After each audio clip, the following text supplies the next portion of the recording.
بسم الله الرحمن الرحيم قل هو الله أحد الله الصمد لم يلد ولم يولد ولم يكن له كفوا أحد بسم الله الرحمن الرحيم قل أعوذ برب الفلق من شر ما خلق ومن شر غاسق إذا وقب ومن شر النفاثات في العقد ومن شر حاسد إذا حسد بسم الله الرحمن الرحيم قل أعوذ برب الفلق من شر ما خلق ومن شر غاسق إذا وقب ومن شر النفاثات في العقد ومن شر حاسد إذا حسد بسم الله الرحمن الرحيم قل أعوذ برب الفلق من شر ما خلق ومن شر غاسق إذا وقب ومن شر النفاثات في العقد ومن شر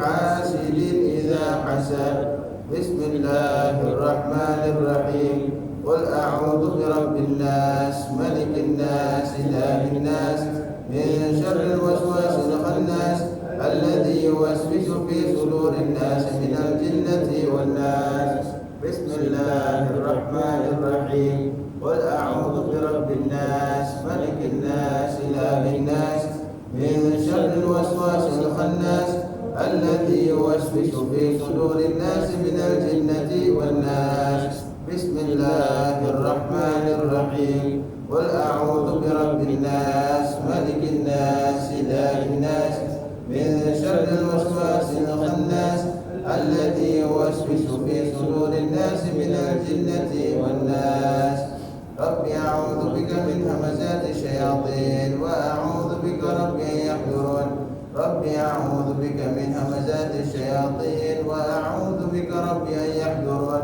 رب أعوذ بك من همزات الشياطين وأعوذ بك رب أن يحضرون أفحسبتم أنما خلقناكم عبثا وأنكم إلينا لا ترجعون فتعالى الله الملك الحق لا إله إلا هو رب العرش الكريم ومن يدع مع الله إلها آخر لا برهان له به فإنما حسابه عند ربه إنه لا يفلح الكافرون وقل رب اغفر وارحم وأنت خير الراحمين فسبحان الله حين تمسون وحين تصبحون وله الحمد في السماوات والأرض وعشيا وحين تظهرون يخرج الحي من الميت ويخرج الميت من الحي ويحيي الأرض بعد موتها وكذلك تخرجون أعوذ بالله السميع العليم من الشيطان الرجيم أعوذ بالله السميع العليم من الشيطان الرجيم أعوذ بالله السميع العليم من الشيطان الرجيم لو أنزلنا هذا القرآن على جبل لرأيته خاشعا متصدعا من خشية الله وتلك الأمثال نضربها للناس لعلهم يتفكرون والله الذي لا إله إلا هو عالم الغيب والشهادة هو الرحمن الرحيم والله الذي لا إله إلا هو الملك القدوس السلام المؤمن المهيمن العزيز الجبار المتكبر سبحان الله عما يشركون والله الخالق البارئ المصور له الأسماء الحسنى يسبح له ما في السماوات والأرض وهو العزيز الحكيم سلام على نوح في العالمين إنا كذلك نجزي المحسنين إنه من عبادنا المؤمنين أعوذ بكلمات الله التامات من شر ما خلق أعوذ بكلمات الله التامات من شر ما خلق أعوذ بكلمات الله التامات من شر ما خلق بسم الله الذي لا يضر مع اسمه شيء في الأرض ولا في السماء وهو السميع العليم بسم الله الذي لا يضر مع اسمه شيء في الأرض ولا في السماء وهو السميع العليم بسم الله الذي لا يضر مع اسمه شيء في الأرض ولا في السماء وهو السميع العليم اللهم إني أصبحت منك في نعمة وعافية وستر فأتمم فأتمم نعمتك علي وعافيتك وسترك في الدنيا والآخرة. اللهم إني أصبحت منك في نعمة وعافية وستر، فأتمم نعمتك علي وعافيتك وسترك في الدنيا والآخرة. اللهم إني أصبحت منك في نعمة وعافية وستر، فأتمم نعمتك علي وعافيتك وسترك في الدنيا والآخرة. اللهم إني أصبحت أشهدك وأشهد حملة عرشك وملائكتك وجميع خلقك أنك أنت الله لا إله إلا أنت وحدك لا شريك لك، وأن سيدنا محمد عبدك ورسولك.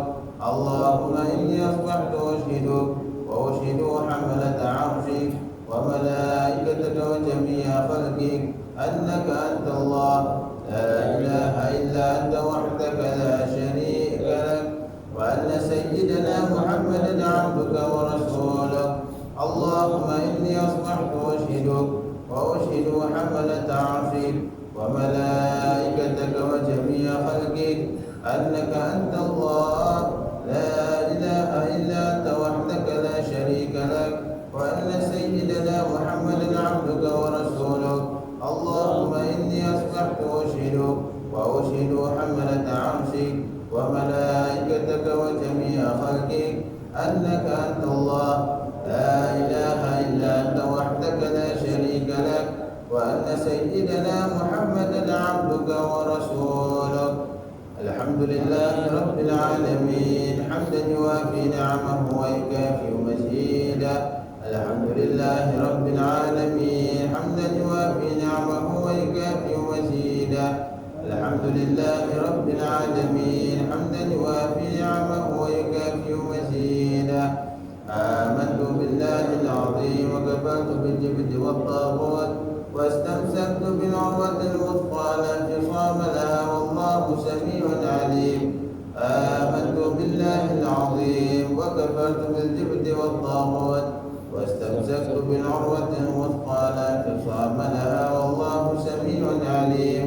آمنت بالله العظيم وكفرت بالجبت والطاغوت واستمسكت بالعروة الوثقى لا انفصام لها والله سميع عليم. رضيت بالله ربا وبالإسلام دينا وبمحمد صلى الله عليه وآله وسلم نبيا ورسولا.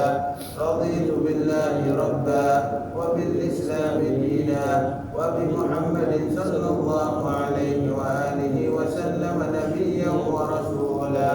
رضيت بالله ربا وبالإسلام دينا وبمحمد صلى الله عليه وآله وسلم نبيا ورسولا.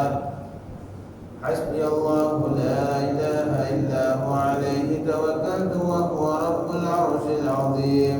حسبي الله لا إله إلا هو عليه توكلت وهو رب العرش العظيم. حسبي الله لا إله إلا هو عليه توكلت وهو رب العرش العظيم. حسبي الله لا إله إلا هو عليه توكلت وهو رب العرش العظيم. حسبي الله لا إله إلا هو عليه توكلت وهو رب العرش العظيم. حسبي الله لا إله إلا هو عليه توكلت وهو رب العرش العظيم. حسبي الله لا إله إلا هو عليه توكلت وهو رب العرش العظيم. اللهم صل على سيدنا محمد وآله وصحبه وسلم. اللهم صل على سيدنا محمد وآله وصحبه وسلم. اللهم صل على سيدنا محمد وآله وصحبه وسلم. اللهم صل على سيدنا محمد وآله وصحبه وسلم. اللهم صل على سيدنا محمد وآله وصحبه وسلم. اللهم صل على سيدنا محمد وآله وصحبه وسلم. اللهم صل على سيدنا محمد وآله وصحبه وسلم. اللهم صل على سيدنا محمد وآله وصحبه وسلم. اللهم صل على سيدنا محمد وآله وصحبه وسلم. اللهم إني أسألك من فجاءة الخير وأعوذ بك من فجاءة الشر. اللهم أنت ربي لا إله إلا أنت خلقتني وأنا عبدك وأنا على عهدك ووعدك ما استطعت. أعوذ بك من شر ما صنعت. أبوء لك بنعمتك علي وأبوء بذنبي فاغفر لي فإنه لا يغفر الذنوب إلا أنت. اللهم أنت ربي لا إله إلا أنت عليك توكلت وأنت رب العرش العظيم. ما شاء الله كان وما لم يشاء لم يكن ولا حول ولا قوة إلا بالله العلي العظيم. أعلم أن الله على كل شيء قدير وأن الله قد أحاط بكل شيء علما. اللهم إني أعوذ بك من شر نفسي ومن شر كل دابة أنت آخذ بناصيتها إن ربي على صراط مستقيم. يا حي يا قيوم برحمتك أستغيث ومن عذابك أستجير. أصلح لي شأني كله ولا تكلني إلى نفسي ولا إلى أحد من خلقك طرفة عين. اللهم إني أعوذ بك من الهم والحزن وأعوذ بك من العجز والكسل وأعوذ بك من الجبن والبخل وأعوذ بك من غلبة الدين وقهر الرجال. اللهم إني أسألك العافية في الدنيا والآخرة. اللهم إني أسألك العفو والعافية والمعافاة الدائمة في ديني ودنياي وأهلي ومالي. اللهم استر عوراتي وآمن روعاتي. اللهم احفظني من بين يدي ومن خلفي وعن يميني وعن شمالي ومن فوقي. وأعوذ بعظمتك أن أغتال من تحتي.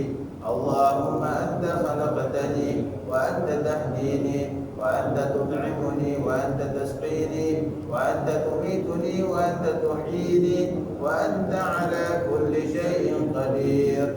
أصبحنا على فطرة الإسلام وعلى كلمة الإخلاص وعلى دين نبينا محمد صلى الله عليه وآله وسلم وعلى ملة أبينا إبراهيم حنيفا مسلما وما كان من المشركين. اللهم بك أصبحنا وبك أمسينا وبك نحيا وبك نموت وعليك نتوكل وإليك النشور. أصبحنا وأصبح الملك لله والحمد لله رب العالمين. اللهم إني أسألك خير هذا اليوم فتحه ونصره ونوره وبركته وهداه. اللهم إني أسألك خير هذا اليوم وخير ما فيه وخير ما قبله وخير ما بعده. وأعوذ بك من شر هذا اليوم وشر ما فيه وشر ما قبله وشر ما بعده. اللهم ما أصبح بي من نعمة أو بأحد من خلقك فمنك وحدك لا شريك لك فلك الحمد ولك الشكر على ذلك. سبحان الله بحمده عدد خلقه ورضا نفسه وزنة عرشه ومداد كلماته. سبحان الله بحمده عدد خلقه ورضا نفسه وزنة عرشه ومداد كلماته. سبحان الله بحمده عدد خلقه ورضا نفسه وزنة عرشه ومداد كلماته. سبحان الله العظيم وبحمده عدد خلقه ورضا نفسه وزنة عرشه ومداد كلماته. سبحان الله العظيم وبحمده عدد خلقه ورضا نفسه وزنة عرشه ومداد كلماته. سبحان الله العظيم وبحمده عدد خلقه ورضا نفسه وزنة عرشه ومداد كلماته. سبحان الله عدد ما خلق في السماء. سبحان الله عدد ما خلق في الأرض. سبحان الله عدد ما بين ذلك. سبحان الله عدد ما هو خالق. الحمد لله عدد ما خلق في السماء. الحمد لله عدد ما خلق في الأرض. الحمد لله عدد ما بين ذلك. الحمد لله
عدد كل ذرة ألف مرة. اللهم صل وسلم على سيدنا محمد مفتاح باب رحمة الله عدد ما في علم الله صلاة وسلاما دائمين بدوام ملك الله وعلى آله وصحبه عدد كل ذرة ألف مرة. اللهم صل وسلم على سيدنا محمد مفتاح باب رحمة الله عدد ما في علم الله صلاة وسلاما دائمين بدوام ملك الله وعلى آله وصحبه عدد كل ذرة ألف مرة. اللهم صل وسلم على سيدنا محمد مفتاح باب رحمة الله عدد ما في علم الله صلاة وسلاما دائمين بدوام ملك الله وعلى آله وصحبه عدد كل ذرة ألف مرة. في كل لحظة أبدا عدد خلقي ورضا نفسي وزنة عرشي ومداد كلماته. الحمد لله رب العالمين وبه نستعين على أمور الدنيا والدين والصلاة والسلام على أشرف المرسلين سيدنا وحبيبنا وشفيعنا وقرة أعيننا سيدنا محمد وعلى آله وصحبه أجمعين ولا حول ولا قوة إلا بالله العلي العظيم. سبحانك لا علم لنا إلا ما علمتنا إنك أنت العليم الحكيم. رب اشرح لي صدري ويسر لي أمري واحلل عقدة من لساني يفقه قولي. نوينا التعلم والتعليم والتذكر والتذكير والنفع والانتفاع والإفادة والاستفادة والحث على التمسك بكتاب الله وسنة رسول الله صلى الله عليه وسلم والدعاء إلى الهدى والدلالة على الخير ابتغاء وجه الله وقربه وثوابه. آمين يا رب العالمين. Alhamdulillah, terpanjatkan segala puji dan setinggi-tinggi syukur kepada Allah Subhanahu wa taala atas hidayah dan diberikan oleh Allah Subhanahu wa taala nikmat Islam dan nikmat iman. Segala puji dan tinggi bagi Allah Subhanahu wa taala atas nikmat yang dikurniakan oleh Allah yang tidak terhingga. Didorongkan kita oleh Allah Subhanahu wa taala untuk menghadiri majlis ilmu, pelajari hukum hakam yang ditetapkan oleh Allah Subhanahu wa taala. Moga-moga Allah Subhanahu wa taala menjadikan kita antara hamba-hambanya yang diridai oleh Allah Subhanahu wa taala. Amin. Moga Allah Subhanahu wa taala menjadikan majlis kita majlis yang diterima oleh Allah Subhanahu wa taala. Amin. Jabatan untuk menuju syurga Allah Subhanahu wa taala. Moga-moga Allah menjadikan majlis kita majlis yang dirahmatinya. Majlis yang mendapatkan keberkatan. Amin. Yang menambahkan keimanan dan ketakwaan kita kepada Allah Subhanahu wa taala. Amin. Moga-moga Allah mengabulkan segala hajat-hajat kita. Allah mengampunkan dosa-dosa kita. Allah mengangkatkan darajat-darajat kita. Allah memudahkan urusan-urusan kita. Allah memurniakan kita rezeki yang luas dan halal. Agar kita dapat belanjakannya ke jalan yang diridai Allah Subhanahu wa taala. Moga-moga Allah pelihara kita dan keluarga dan zuriat kita daripada fitnah akhir zaman. Fitnah Masih Dajjal, fitnah kubur dan fitnah akhirat. Moga-moga Allah Subhanahu wa taala menjadikan kita hamba-hamba Allah yang bertambahnya iman dan takwa kepada Allah dan diberikan husnul khatimah oleh Allah Subhanahu wa taala. Dan moga-moga kita mendapatkan syafaat baginda Muhammad sallallahu alaihi wasallam dan diberikan peluang oleh Allah Subhanahu wa taala untuk bersamanya di dunia dan juga di barzakh dan di akhirat di surga Allah Subhanahu wa taala. Amin. Amin amin ya rabbal alamin. Hadirin hadirat yang dirahmati Allah Subhanahu wa taala, sambung pelajaran kita dalam kitab Minhajul Abidin, wasiat Imam Al-Ghazali rahimahullah taala bagi para penuntut yang ingin menuju pendekatan kepada Allah. Maka sambungan kita pada muka surat 54. Masih dalam pembahasan mengenai peringkat ilmu dan ma'rifat. Maka apa yang telah kita pelajari selama ini adalah apa yang ditekankan oleh Imam Al-Ghazali rahimahullah ta'ala, agar seseorang yang menuju jalan kepada Allah tidak tersesat. Maka ada 3 perkara yang mendatangkan atau mendekatkan seseorang hamba kepada Tuhannya, iaitu syariat, tarikat, hakikat dan juga ma'rifat. Ini syariat adalah perkara yang sangat-sangat ditekankan dalam agama kita. Tidak akan seseorang itu menuju atau mencapai hakikat ma'rifat kecuali mereka telah mempelajari dan menjalankan syariat Allah Subhanahu wa taala dengan tarikat yang benar. Maka syariat adalah hukum hakam yang ditetapkan oleh Allah Subhanahu wa taala. Tarikat adalah perjalanan menuju pendekatan kepada Allah Subhanahu wa taala, yang mana digabungkan 2 perkara ini, seseorang akan sampai kepada ma'rifat, pengenalan kepada Allah. Pengenalan kepada Allah Subhanahu wa taala, dan dia dapat merasai dan melihat perkara-perkara yang gaib dengan mata hatinya yang murni dan bersih. Maka ini ditegaskan Imam Ghazali di dalam kitab ini, terutama muka surat 54 perenggan yang keempat. Adapun fardu ain boleh dipelajari dari ilmu sir. Ilmu sir yakni ilmu rahsia, ataupun dipanggil ilmu tasawuf, rahsia. Setiap individu perlu mempelajari segala yang wajib dan yang haram daripada ilmu ini, iaitu mereka harus mengetahui sifat-sifat hati seperti sabar, syukur, khauf, yakni takut, rasa takut, raja artinya pengharapan, khauf maksudnya takut, dan raja maksudnya pengharapan, redha,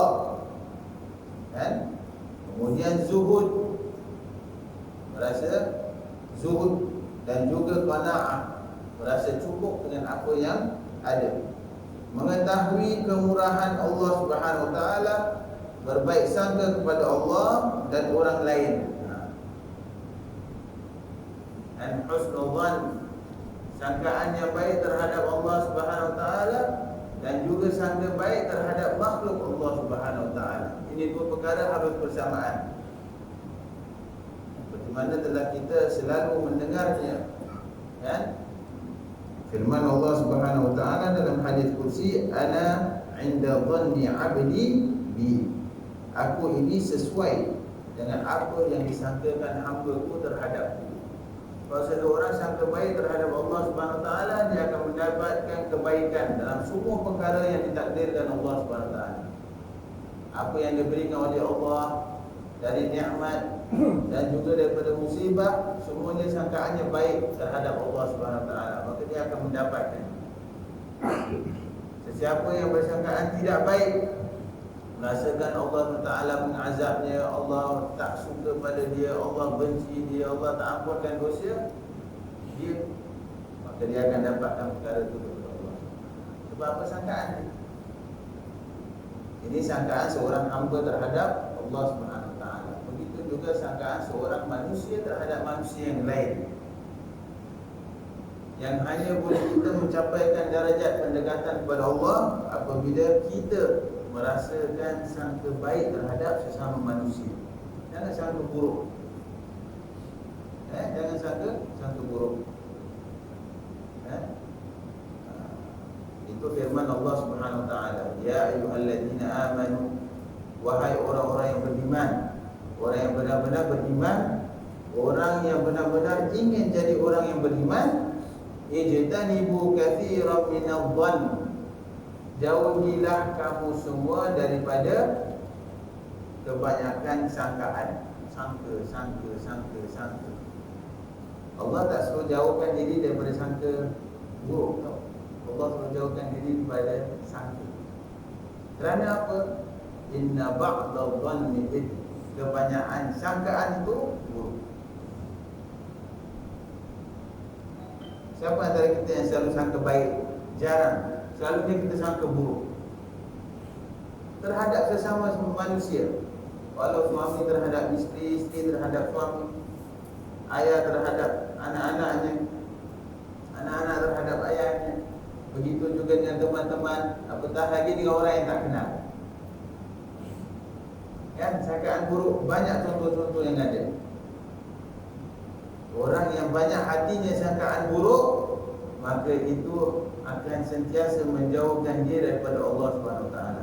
Maka itu berkata Habib Abdullah bin Al-Haddad, tidak aku mencapai darjat pendekatan kepada Allah kecuali dengan hatiku ini selalu sangka baik dengan manusia.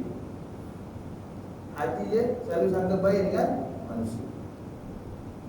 Itu. Kemudian menuntut ilmu, mengamalkannya. Itu yang mencapaikan pendekatan kepada Allah. Kebanyakan sangkaan selalu buruk. Inna ba'da dhanni idin. Idin itu maksudnya berdosa. Kebanyakan sangkaan itu berdosa. Selalu kita bila sangka buruk, kita akan selalu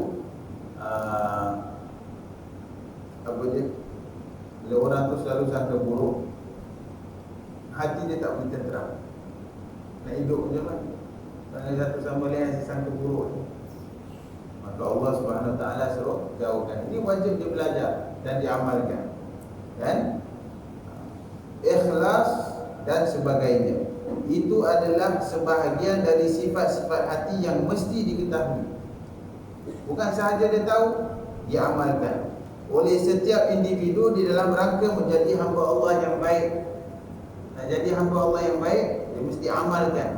Maka itu mempelajari ilmu dan amalkannya. Di samping itu perlu juga diketahui sifat-sifat yang berlawanan dengan yang berikut. Sifat-sifat yang berlawanan dengan yang baik tadi, iaitu apa?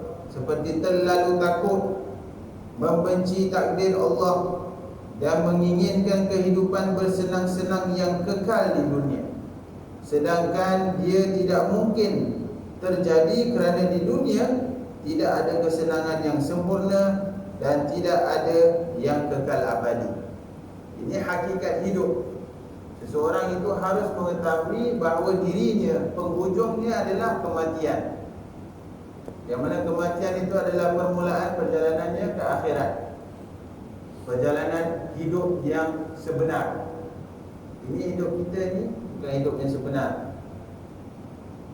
kerana tidak akan kekal.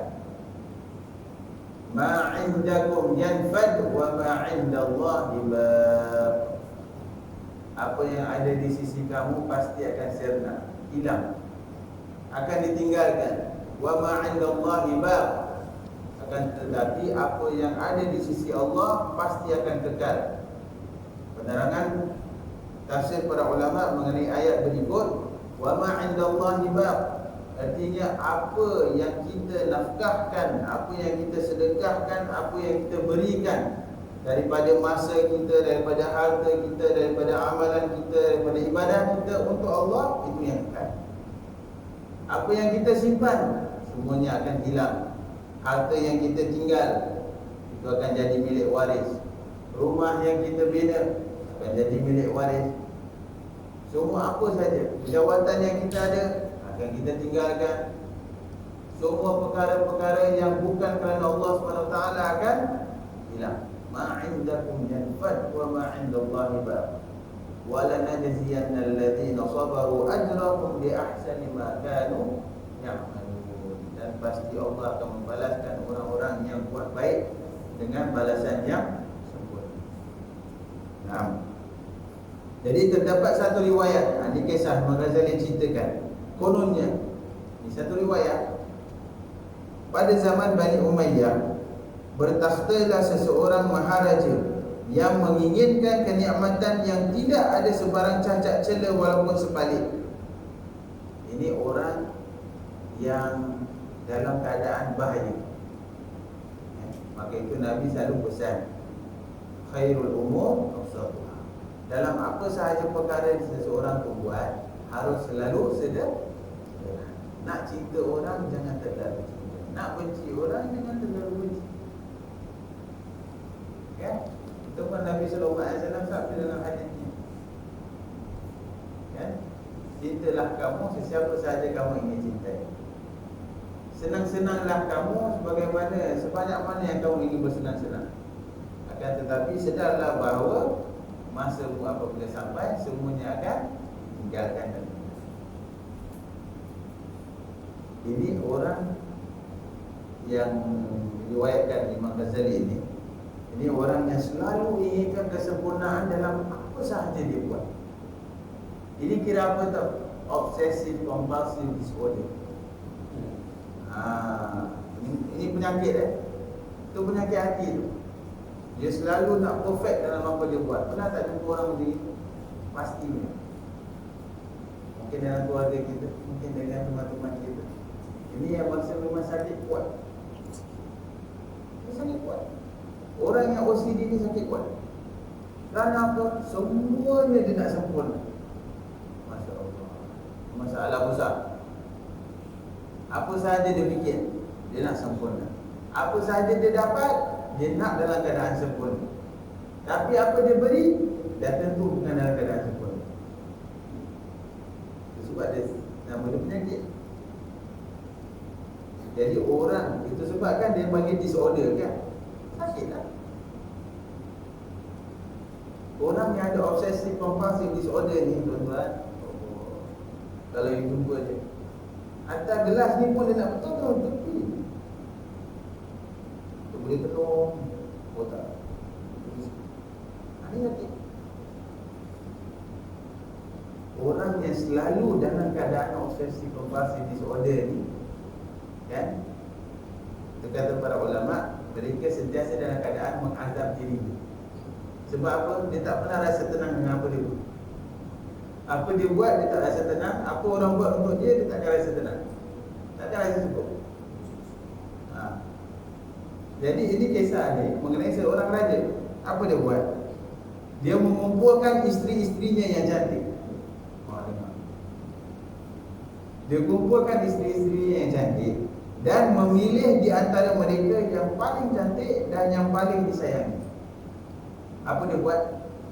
Dia membayangkan betapa nikmatnya melihat isterinya yang cantik itu ketawa. Maka digelitiklah isterinya hingga dia ketawa. Ketika mulut isterinya terbuka, Maharaja memasukkan buah anggur ke dalamnya. Malangnya buah anggur itu tersekat di kerongkongnya hingga dia mati pada saat itu juga. Maka Maharaja itu menangis, sedih, kecewa. Kan? Terlalu kecewa. Oleh kerana terlalu sedih, dia tidak mahu jasad isterinya dikuburkan. Tetapi apa boleh buat? Akhirnya jasad isterinya itu dikuburkan. Kemudian dia meminta agar dirinya pula dikuburkan bersama isterinya. Permintaan ini pada hakikatnya bertentangan dengan keinginannya yang asal. Padahal keinginannya yang asal itu dia inginkan apa? Kenikmatan yang sempurna. Itu keinginan asalnya. Tetapi akhirnya apa yang jadi? Musibah. Allah SWT menunjukkan kuasanya. Jadi, yaitu mengharapkan nikmat yang sebesar-besarnya. Itulah keadaan dunia. Kata Al-Ghazali, itu keadaan dunia. Kerana sesungguhnya dunia ini adalah tempat ujian dan dugaan. Dunia ini adalah tempat ujian dan dugaan. Diberikan kenikmatan oleh Allah adalah ujian dari Allah. Diberikan musibah oleh Allah adalah ujian dari Allah. Dan tak ada perkara yang kita takkan disoalkan oleh Allah. Yang kita takkan disoalkan oleh Allah SWT. Tak ada perkara. Wa nabluukum bil syarri wal khairi fitnah. Dan kami akan menguji kamu semua, kata Allah SWT, dengan keburukan dan juga dengan kebaikan. Itu adalah ujian. Diberikan nikmat oleh Allah, itu ujian daripada Allah. Ya? Diberikan musibah oleh Allah, itu adalah ujian oleh Allah SWT. maka tidak ada perkara yang kita mendapatkan dari Allah kecuali hamba itu pasti akan disoal oleh Allah Subhanahu Wa Taala atas kenikmatan yang diberikan. Summa la tus'alunna yawma idzin 'anil na'im. Itu la tus'alunna, itu Allah Subhanahu Wa Taala mentaukidkan dengan dua, satunya lam, satunya nun. La tus'alunna, pasti kamu akan dipersoalkan dengan sebenar-benar kepastian. Ini tak boleh cabut. Yauma idzin, pada hari kiamat, anin na'im, atas nikmat-nikmat yang Allah berikan semuanya. Nikmat mata disoal oleh Allah, nikmat pendengaran disoal oleh Allah, nikmat harta disoal oleh Allah, nikmat mendapatkan isteri dan anak-anak disoal oleh Allah, nikmat jawatan disoal oleh Allah. Nak lagi mana? Tak ada boleh. Semoga dengan ilmu sir seseorang berjaya mengagungkan Allah dan ikhlas terhadapnya. Jadi ilmu rahsia bila kita belajar itu akan mendapatkan seseorang itu mencapai kejayaan. Kejayaan dia apa? Dapat membesarkan Allah dan ikhlas terhadap Allah SWT dalam segala perbuatannya. Mesti belajar, wajib ilmu sir ni, ilmu ma'rifat. Adapun ia hendaklah disertakan dengan niat yang baik agar dapat terhindar dari penyakit yang boleh merosakkan ibadah. Dan tujuan kita belajar ilmu sir, ilmu rahsia, ilmu tasawuf, tujuannya adalah untuk memelihara ibadah kita daripada rosak. Tak diterima oleh Allah Subhanahu Wa Taala, rugi. Fardu ain ini boleh dipelajari melalui ilmu atau ilmu syariat, iaitu ilmu fikih yang membahaskan tentang masalah taharah, sembahyang, puasa dan lain-lain lagi. Itulah batas yang harus dimiliki oleh setiap ilmu. Semoga Allah melimpahkan rahmat-Nya kepada kita. Amin. Kerana setiap individu yang menginginkan jalan menuju akhirat perlu menghimpunkan antara syariat dan hakikat. Itu dia, ingat. Ini yang asasnya ilmu tasawuf itu apa? Man tafaqqaha wa lam tasawwafa faqad tazanna. Faqad tafassaqa. Barang siapa yang mempelajari ilmu syariat tetapi tak mempelajari ilmu tasawuf, maka dia akan apa? Dia akan jadi orang yang fasik. Tafasaq. Wa man tasawwafa wa lam tafaqqaha faqad tazandaqa. Orang yang belajar ilmu tasawuf pula, belajar ilmu hakikat, belajar ilmu makrifat, tak belajar ilmu syariat, dia akan sesat. Pasti dia akan sesat. Wa man tasawwafa wa tafaqqaha faqad tahaqqaqa. Barang siapa yang mempelajari ilmu syariat dan mempelajari ilmu tasawuf, dia akan mencapai hakikat. Dia akan mencapai hakikat. Ni dua perkara tak boleh separate. Dia seperti isi dan kuku. Kita tak boleh pisahkan dia, walau sedikit. Kena go together. Begitu amalan-amalan zawahir, amalan-amalan zahir yang kita lakukan, yang ditetapkan dalam agama kita itu, tujuan dia apa? Dia akan menyinarkan hati seseorang. Tahu tak? Apa yang kita buat amalan zahir, dia berkaitan dengan batin. Zahir dengan batin come together, dia akan sampai hakikat kepada Allah. Maka itu Al-Ghazali mengatakan di sini, hakikat tanpa syariat batin. Orang yang mengamalkan hakikat tanpa syariat, maka dia adalah batal. Dan syariat tanpa hakikat adalah kosong. Contohnya, orang yang hanya menggunakan hakikat. Ada orang yang diperintahkan untuk dirikan solat, apa dia cakap? Aku tak perlu tunaikan solat. Ini dia tulis. Kerana apa? Jadi orang jawab, bila kita suruh dia solat, dia cakap aku tak perlu solat. Apa sebab?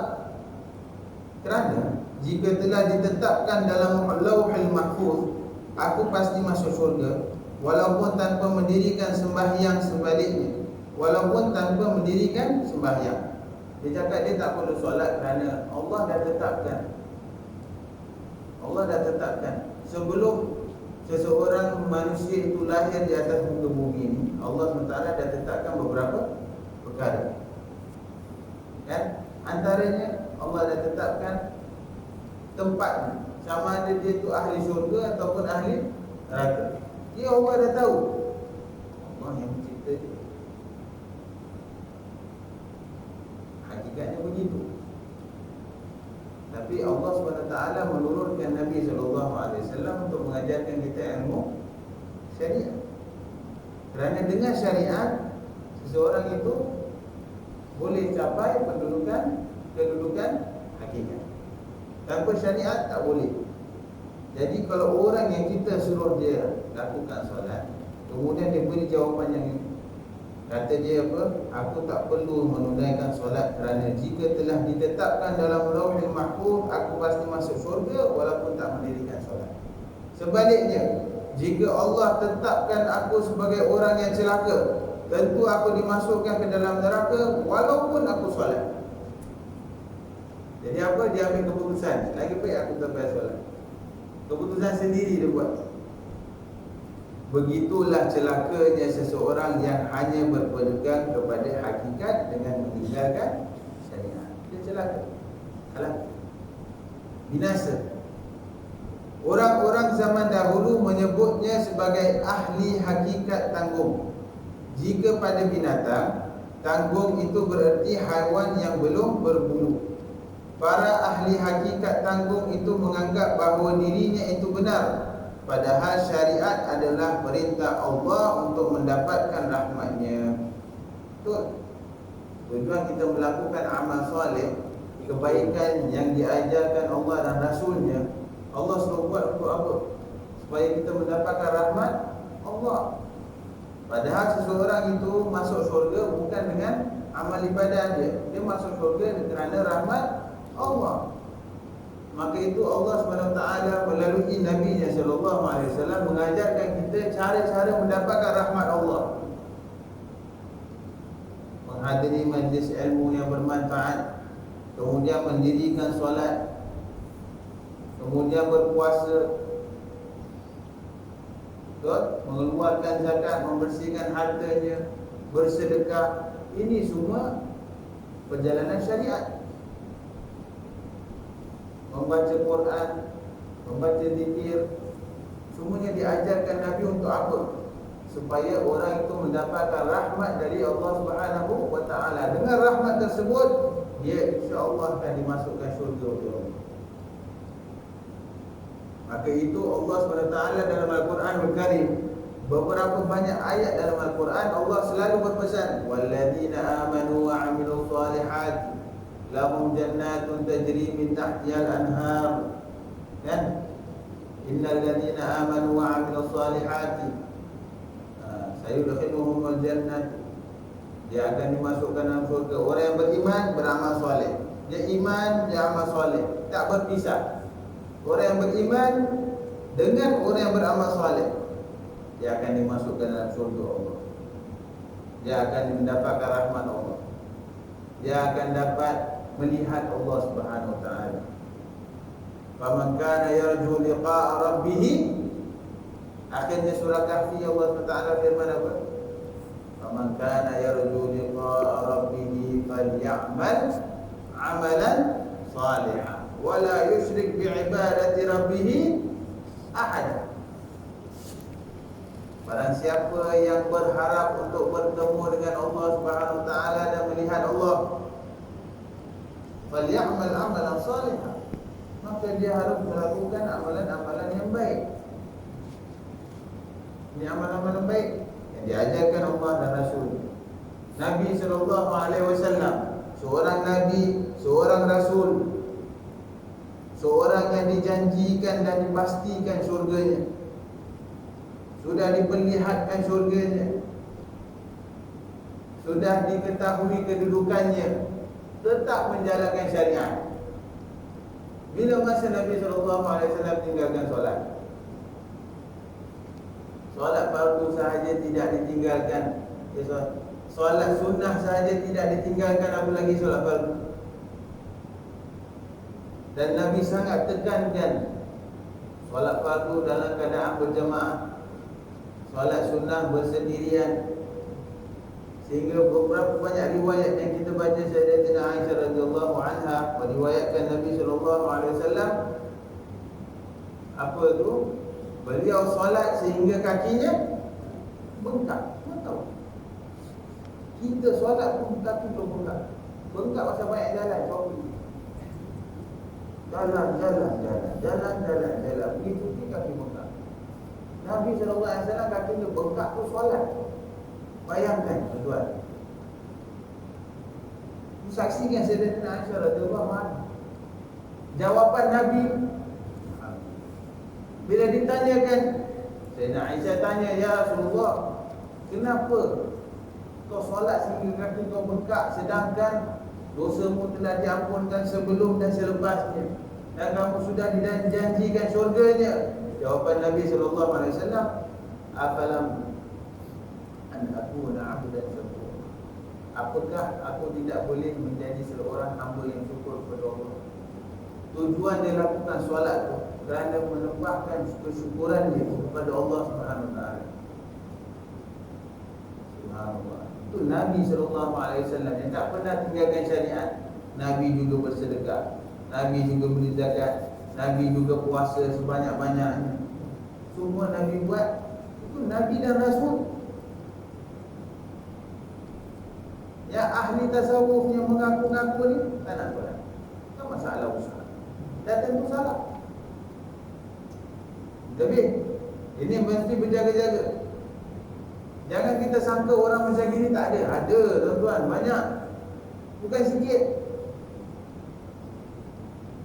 Bukan sikit.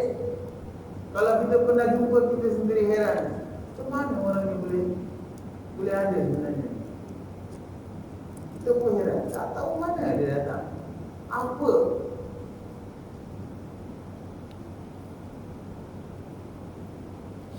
Ini yang Allah SWT berfirman dalam ayat Al-Quran Al-Karim, "Afara'aita man ittakhadha ilahahu hawahu wa adallahu Allahu 'ala 'ilm wa khatama 'ala sam'ihi wa qalbihi wa ja'ala 'ala basarihi ghishawatan faman yahdihi min ba'dillah afala tadhakkarun."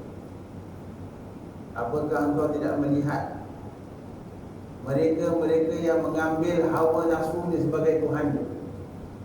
Man ittakhadha ilahahu hawahu wa adallahu Allahu 'ala 'ilm, maka Allah SWT menyesatkan dia.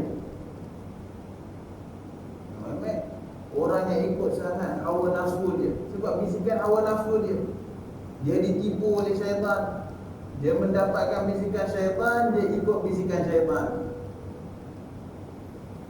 Ini syaitan Allah SWT kisahkan, innahu lakum aduwwun mubin.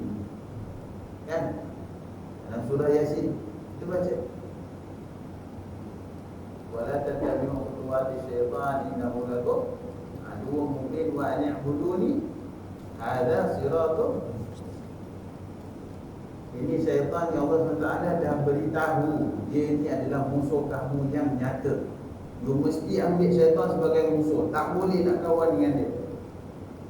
Semua manusia kita boleh kawan, kecuali mereka yang seperti syaitan dalam rupanya manusia. Yalah, surah An-Nas pun Allah menekankan, tahu tak? Min syarril waswasil khannas alladhi yuwaswisu fi sudurin nas minal jinnati wan nas. Jangan sangka syaitan tu jin aja, manusia pun syaitan banyak. Siapa? Manusia yang tak jalankan syariat. Manusia yang suruh kita lakukan perkara-perkara yang bertentangan dengan hukum Allah. Itu syaitan dalam rupanya manusia. Tak boleh kita kawan, tak boleh kita patuh, sebab dia syaitan. Syaitan bukan golongan jin aja, manusia pun banyak. Balik pada ayat tadi, orang yang ikut hawa nafsu dia dan ambil hawa nafsu dia sebagai Tuhan, wa adallahu Allahu 'ala 'ilm, Allah Subhanahu Wa Taala akan menyesatkan dia. wa khatama ala sam'ihi wa qalbi. Allah akan kunci, khatam, Allah akan kunci pendengarannya, Allah akan kunci hati. Ini apa sahaja ungkapan, ucapan yang baik, kita nasihat pun tak boleh masuk. Dia takkan nak dengar nasihat, dia takkan nak terima nasihat, dia takkan nak insaf ataupun taubat. Bahaya, jaga-jaga orang yang hatinya dikunci oleh Allah. Minta Allah SWT jauhkan. Amin. Orang yang hatinya dikunci oleh Allah, tak ada benda kebaikan yang boleh masuk. Kemudian apa? Wa ja'ala 'ala basarihi ghishawah. Dan Allah jadikan pada penglihatannya itu kaburan. Yakni dia tak nampak kebaikan ataupun dia tak dapat ikut orang-orang soleh. Kita heran macam mana zaman Nabi SAW boleh ada orang-orang yang benar-benar benci Nabi. Risau, heran tak? Heran. Abu Jahal, Abu Lahab, Umayyah, semua yang kita tahu musuh-musuh Nabi yang ketat. Padahal mereka tahu Nabi daripada kecil lagi. Kejujurannya, kebaikannya, penyayangnya, tahu. Cuma refuse. Ini nama dia refuse. Dia tahu kebenaran, dia tak nak terima. Dia tahu kebenaran, dia tak nak terima. Ini orang-orang yang ambil hawa nafsunya sebagai Tuhan dia. Maka itu kalau kita jumpa, tuan-tuan, kita jumpa orang macam gini, tak guna cakap macam dia. Hati dia sudah kunci. Tak guna kita nasihat dia. Memang just jalankan tanggungjawab. Kalau kita cakap, dia tetap degil, dia tetap nak jidal, tetap nak apa dia panggil, nak berdebat, bertengkar, jalan. Jangan habiskan masa, tuan-tuan. Orang macam gini takkan terima nasihat. Kerana apa? Bukan kita yang tak bagus untuk nasihat, bukan kerana kata-kata kita ni tak berkesan pada dia, bukan. Tapi hatinya dikunci oleh Allah. Tak ada benda baik boleh masuk. Hatinya sudah dikunci oleh Allah. Siapa sahaja cakap, tak tanya. Itulah apa yang Allah SWT sampaikan pada Nabi Muhammad SAW. Apa Allah kata pada Rasulullah? In alaika illa al-balagh. Tugas kau ya Nabi, wahai Nabi Muhammad, tugas kau ni sampaikan saja. Dia nak terima tak nak terima tu Allah SWT yang apa, yang akan lapangkan hati dia untuk terima, atau Allah kuncikan hati dia untuk tidak terima. Maka itu pendengaran akan disoal oleh Allah, penglihatan akan disoal oleh Allah. Ini dua jalan kunci pada hati. Jadi kalau ulama, apatah Nabi, kalau orang-orang soleh, ulama dah ada depan mata, dia tetap tak nak ikut, tetap tak nak ikut, tak nak ambil kebaikan. Ini orang hatinya dikunci oleh Allah. Dia dengar kebaikan pun dia tak nak ikut, orangnya hatinya dikunci oleh Allah. Sama yahdi min ba'dillah, kata Allah Taala, siapa yang boleh berikan dia hidayah selain daripada Allah? Apalah tadhakkaru? Apakah engkau tidak memberikan perhatian kepada itu? Jadi orang, memang ada orang macam ini, tuan-tuan.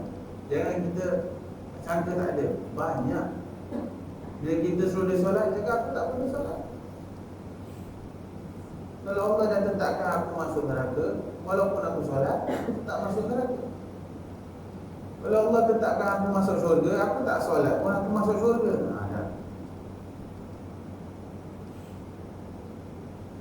Ya, kalau jumpa orang macam ini, banyakkan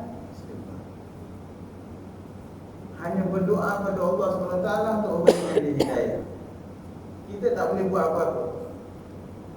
Innaka la tahdi man ahbabta walakinna Allah yahdi man yasha.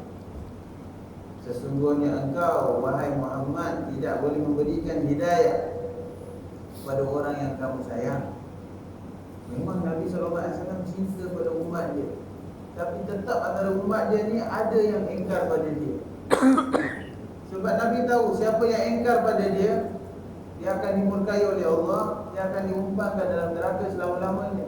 Nabi dengan sifatnya yang sangat pengasih dan penyayang, Raufur Rahim, kan? Nama Allah dinisbahkan kepada Nabi Muhammad SAW.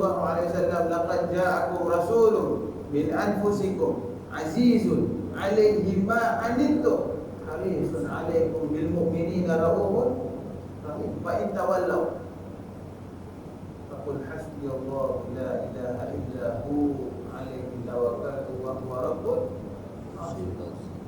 Itu ayat agung. Ni ada amalan dia. Diajarkan para ulama kita setiap hari sebelum tidur baca 11 kali. Laqad ja'akum rasulun min anfusikum azizun 'alaihi ma 'anittum harisun 'alaikum bil mu'minina raufur rahim. Fa in tawallaw faqul hasbiyallahu la ilaha illa huwa 'alaihi tawakkaltu wa huwa rabbul 'arsyil 'azim. Ini dua ayat bersamaan. Ini pada akhir surah At-Taubah kita boleh dapat. Tuan-tuan boleh belik surah At-Taubah, dua ayat yang terakhir pada surah Taubah. Ini Allah SWT kisah kepada kita. Allah dah hantarkan kepada kita ni Rasul daripada golongan kita sendiri, yang sama manusia. Azizun alaihi ma'anittum. Nabi ni selalu rasa diri dia berat. Dia beratkan kita, dia takutkan kita masuk neraka. Hari-hari dia fikirkan kita, risaukan pasal kita, pasal umat dia. Bil mu'minina raufur rahim. Orang yang beriman dengan Nabi, Nabi lembut. Nabi ada tambahan kasih sayang pada orang yang beriman. Sebab kalau orang itu sudah beriman dan inginkan kebaikan, jangan kita tolak. Yang bahaya ni bila orang itu sudah mendapatkan kebaikan dan keimanan, dia tolak. Na'udzubillahi min dzalik.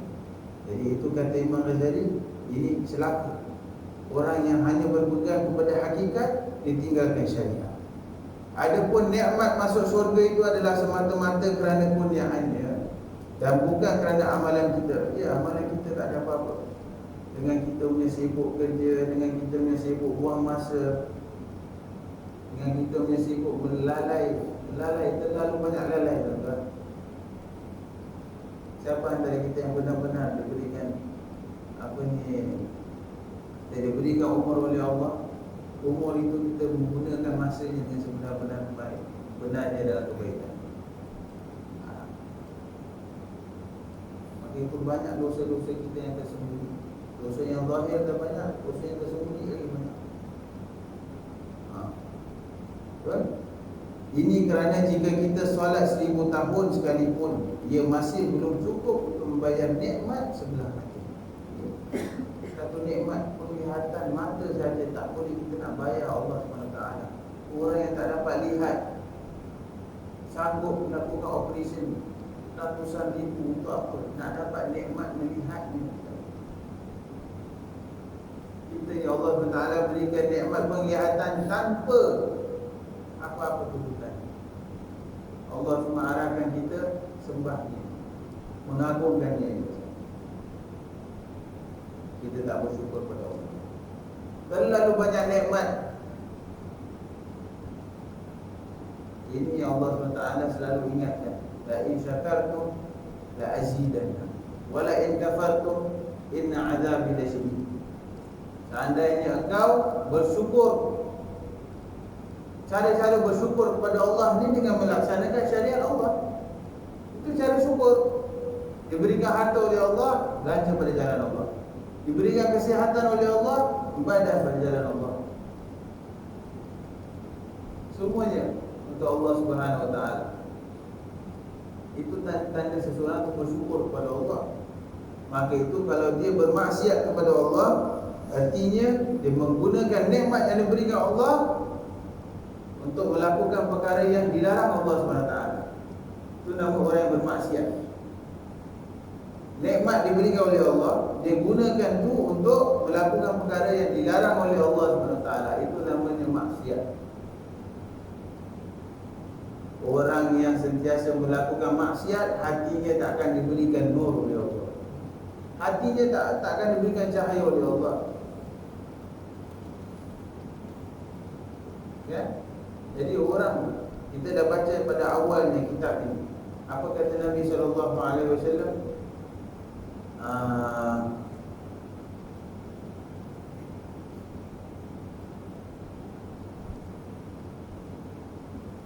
Inna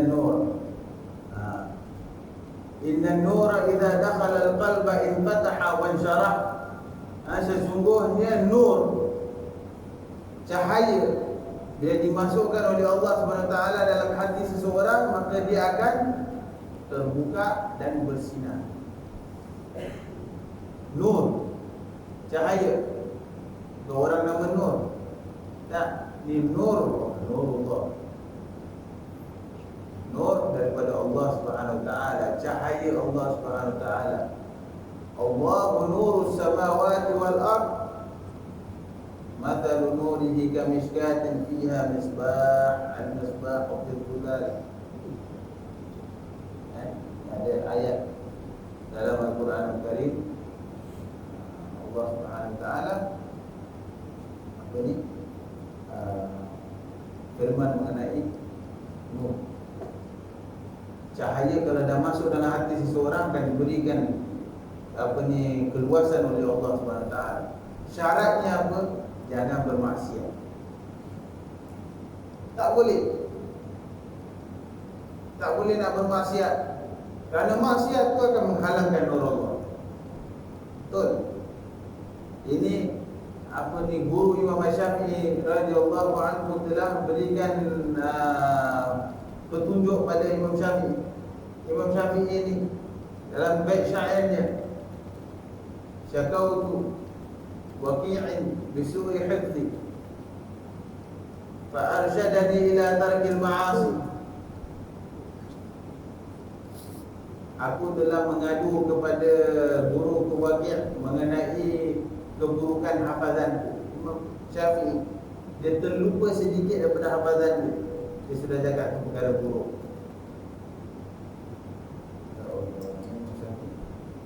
Yang mana dia kalau baca satu muka surat, dua muka surat, automatik dia hafal. Kalau baca kitab, mesti tutup tangan dia dengan satu muka surat. Kerana apa? Kalau tak, ni semua dia hafal sama-sama.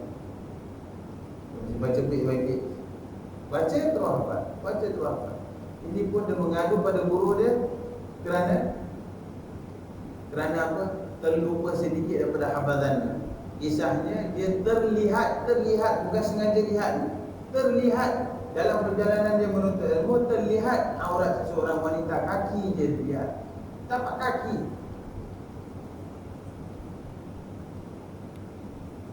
Itu dia dah apa? Lupa daripada hafazan. Syakau ila waqi'in bisu'il hamdi wa arsadani ila tarkil ma'asi.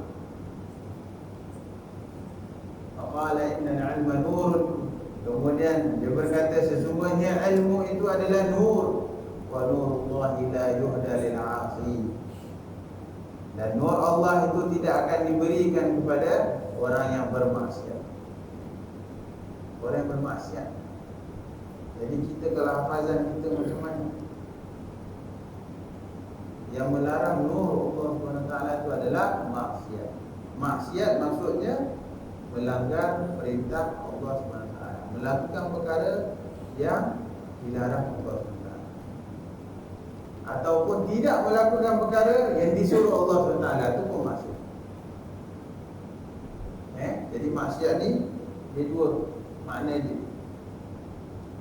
Meninggalkan perkara-perkara yang disuruh Allah SWT itu maksiat.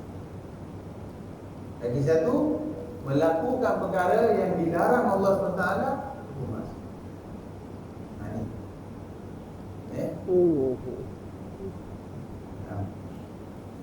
Sikit lagi kita baca ni.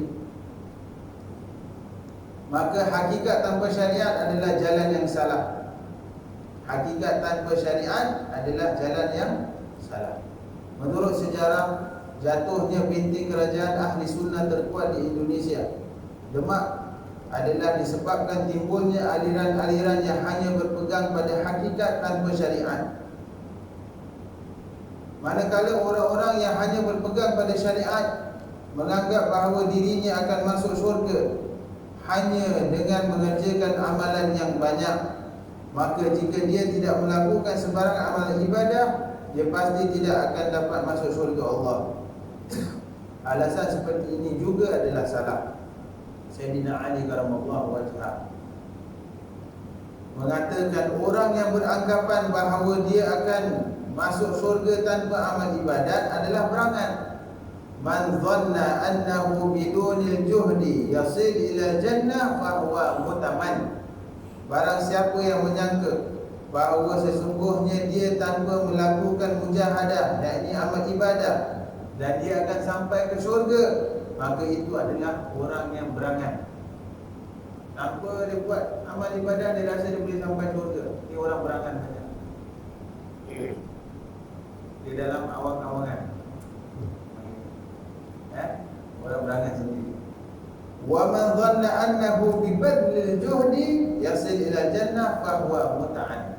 Barang siapa yang menganggap bahawa dengan tidak melakukan amalan dia akan masuk dalam syurga, maka itu akan membuatkannya letih. Orang yang sangka dia akan masuk syurga dengan amalan yang dia buat, maka amalannya sia-sia. Oleh kerana itu, kita wajib berpegang kepada keduanya, iaitu hakikat dan syariat. Moga-moga Allah Subhanahu Wa Taala menjadikan kita antara mereka hamba-hambanya yang benar-benar berpegang pada syariat dan hakikat. Dan moga-moga apa yang kita pegang dan belajar ini menyampaikan kita kepada Allah Subhanahu Wa Taala, menjadikan amalan-amalan kita diterima oleh Allah Subhanahu Wa Taala. Kebanyakan antara amalan-amalan yang kita lakukan, semuanya itu ditolak oleh Allah. Mardud, ditolak oleh Allah. Kalau orang yang melakukan amalan tanpa dia belajar, ditolak oleh Allah. Dia tak belajar mengenai rukun-rukun dia, syarat-syarat dia, hukum hakam dia, perkara yang makruh, membatalkannya. Dia buat ibadah, ditolak oleh Allah. Sebab dia tak tahu apa dia buat, tak ada ilmu syariat yang benar, ditolak oleh Allah. Maka itu semua ibadah yang kita buat hanya diterima oleh Allah apabila ia bersesuaian dengan ilmu yang diajarkan Allah dan Rasul. Kalau tak sesuai, maka ditolak oleh Allah. Itu baru dari segi syariat, belum lagi dari segi hakikat. Orang solat tapi dalam hatinya ada sifat riya, ujub, takabur, dia sedekah, dia keluarkan zakat, dia buat perkara, dia rasa bangga diri, dia rasa dengan kekuatan dia buat tu amal ibadat, amalan dia tolak juga. Ya Allah, macam mana? Nak masuk syurga dengan amalan apa? Amalan ibadat pun belum tentu kita. Maka itu ada pasal yang mengatakan kullu amalin mardudatun ila Allah illa salata ala Nabi sallallahu alaihi wasallam. Semua amal-amal ibadat itu belum tentu diterima oleh Allah, bainal qabul wal mardud, bainal qabul wa rad. Semua amal-amal yang kita buat ni antaranya diterima oleh Allah ataupun ditolak. Siapa boleh confirm? Siapa boleh tahu? Maka itu setiap ibadah bila kita buat, selalu kita doa tutupnya apa? Rabbana taqabbal minna innaka antas samiul alim. Nabi Ibrahim alaihissalatu wassalam buat Kaabah, diperintah oleh Allah untuk dirikan Kaabah. Dia buat Kaabah bersama anaknya Nabi Ismail alaihissalam. Dah habis buat, minta Allah Rabbana taqabbal minna innaka antas samiul alim. Minta Allah terima amal ibadah Nabi Ibrahim, Abul Anbiya, bapa segala para nabi. Tidak. Mau ibadah kita buat Allah terima. Tak payah minta Allah terima, Allah pasti terima. Ini orang dah dan lalai dengan diri dia. Semua amalan antara terima dan ditolak oleh Allah SWT, kecuali apa? Ada satu amalan yang tak ditolak oleh Allah sama sekali. Dan ini ditakdirkan oleh Allah sendiri, ini ditakdirkan oleh Nabi SAW. Apa dia? Selawat. Illa salat ala Nabi Muhammad SAW. Siapa yang selawat, itu selawat dia ikhlas ke tak ikhlas, diterima oleh Allah. Amalan-amalan ibadah lain perlu ikhlas. Selawat tak ikhlas pun, dia kena paksa selawat pun Allah terima juga. Ini kelebihan selawat. Maka itu orang yang mana Nabi SAW sabda, man shalla alayya marratan sallallahu alaihi bihi asran. Siapa yang selawat pada aku sekali, Allah akan menambahkan dan membalasnya dengan rahmatnya 10 kali. Rahmat. Jadi banyakkan selawat. Sebab tak boleh pisah. Allah dengan Rasulnya tak boleh dipisahkan. Mengagungkan Allah tak mengagungkan Rasul, tak boleh. Kerana hanya boleh sampai kepada Allah melalui Nabi Muhammad SAW. Maka itu selawat, kita kalau lihat para ulama, wali-wali Allah, diorang punya amalan yang paling banyak diorang buat apa? Selawat. Memang diorang punya ibadah lain ada, tapi selawat ni, bila orang tu banyak baca selawat, dia akan mendapatkan apa? Satu rahmat, kekuatan untuk dia melakukan ibadah. Ini antara rahsia selawat. Jadi orang yang banyak buat selawat, kita tengok banyak sirah-sirah selawat para awliya salih, orang-orang yang ahli makrifat yang dekat dengan Allah, macam-macam selawat dia ada. Macam-macam selawat dia ada. Amalkan selawat. Yang paling mudah punya selawat, selawat Jibril. Pernah dengar selawat Jibril? Kalau kita baca pada maulud, sallallahu ala Muhammad, ada. Itu selawat Jibril. Dan Nabi SAW Mi'raj disambut oleh malaikat Jibril dan ahli ini semua para malaikat di langit. Semuanya baca ni, sallallahu ala Muhammad, sallallahu ala Muhammad. Selawat Jibril. Itu paling ringkas. Baca buat amalan. Doktor guru kita selalu berikan amalan paling kurang baca 1000 kali. Cepat. Pecah-pecahkan ke sallallahu alaihi Muhammad, sallallahu alaihi Muhammad, sallallahu alaihi Muhammad. Dia asalkan dia baca, akan lihat perubahan pada hidup dia, diri dia, keluarga dia, anak-anak dia, rezeki dia dalam masa 40 hari. Istiqamah. Semoga Allah SWT berikan kita rahmat. Amin. Amin. Ya Rabbal Alamin. Rabbana anfa'na bima 'allamtana. Rabbi 'allimna alladhi yanfa'una. Allahumma hdina bihudak waj'alna mimman yusari'u biridhak. Wa la tuwallina waliyan siwak. Wa la taj'alna mimman khalafa amraka wa 'asak. Wa hasbunallahu wa ni'mal wakeel. Wa la hawla wa la quwwata illa billahil 'aliyyil 'azim. Wa sallallahu ala sayyidina Muhammadin wa alihi wa sahbihi wa sallam. Walhamdulillahi rabbil alamin. Subhanallah wa bihamdik, asyhadu an la ilaha illa anta, astaghfiruka wa atubu ilaik. Sekian. Semoga apa yang disampaikan menjadikan perkara yang menyinarkan hati kita, mendekatkan diri kepada Allah Subhanahu wa taala. Semoga kita bersua pada minggu yang akan datang. Assalamualaikum warahmatullahi wabarakatuh. Assalamualaikum.